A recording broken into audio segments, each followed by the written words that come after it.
Hello children, welcome to third video of the French Revolution.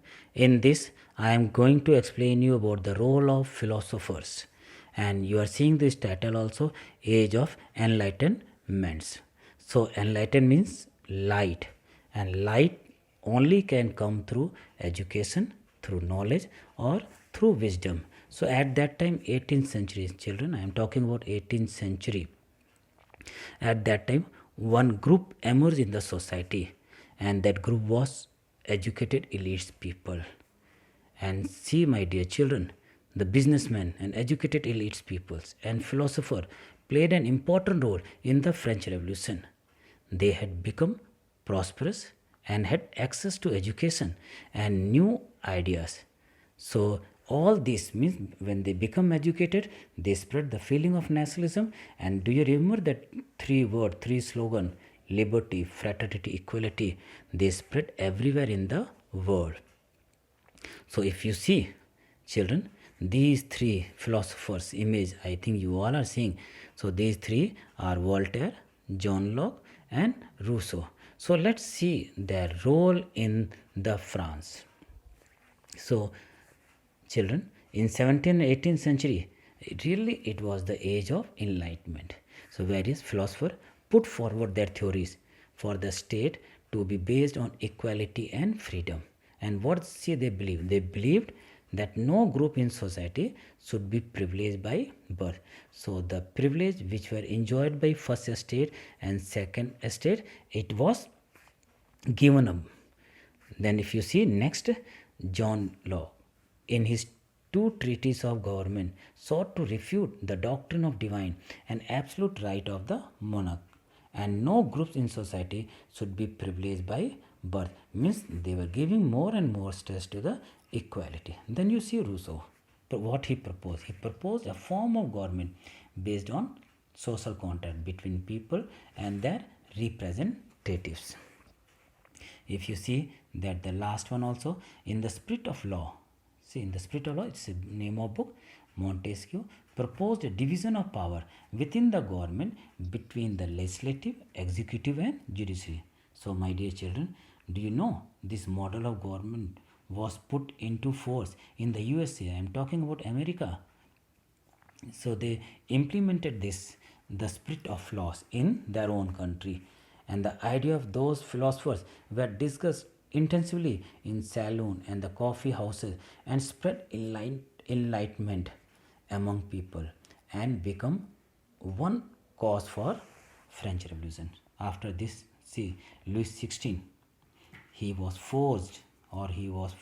bound to give recognition to the National Assembly and accepted the principle that his power would be checked by constitution. Means hereafter that the whole system will run through constitution only. All privileges based on birth were given up or withdrawn. And see children, and the tax which they were charging on the third estate were abolished, and land owned by the church were confiscated, and acquired assets worth 2 billion livres. Children, do you remember when this Louis XVI, he was helping American 13 colonies, and in that near about the debt was 2 billion livres. And see what ironical, when the things were confiscated and how much the money they acquired, that was also 2 billion livres. So now you see, so naturally when they acquire lot of money, so naturally they will do some reforms. So here you can see the reform made by the National Assembly. The National Assembly compiled and drafted a constitution in 1791. Do you remember that they got together in the tennis court and promised that they will make a constitution, or unless they will not make constitution, they will not leave that tennis court. So see, its main objective was to unite the power of monarch and to seize power and land. So question arise, which was, so question arise, why did the National Assembly seize lands from Catholic Church? So reason behind it, Reason behind simple. So after acquiring land, land was sold to the people and money used to pay down the national debt, which was near about 2 billion. So if you see children, in this government paid salaries of the French clergy and maintained the churches. The church was reorganized. The Pope had no voice in the appointment of the French clergy. Earlier Pope they used to interfere in the matter of administration, but now they are not interfering. It transformed France.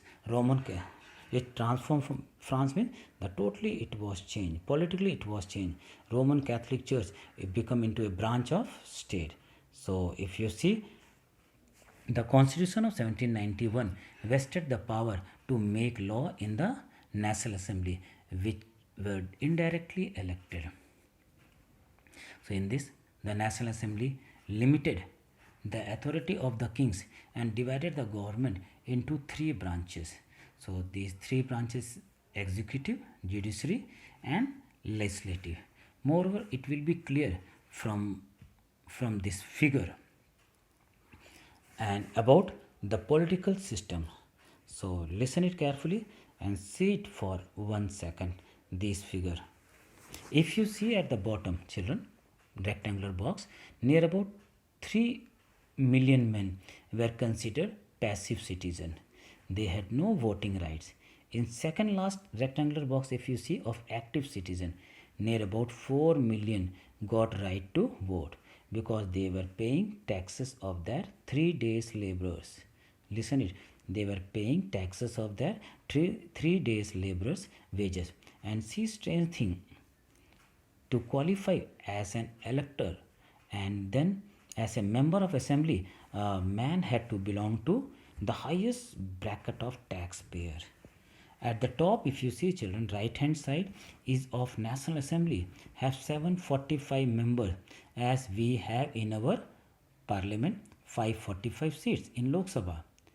King, if you see king power, was just as the power of president in our country. Means I am talking about India. And as in India, judiciary is independent. So in there also, at that time, in 1789, I am saying, that at that time the judiciary was independent in France. So I do hope children it is clear to you. So in next video I will explain you the series of reform which were made in the France. Till then, goodbye, thank you.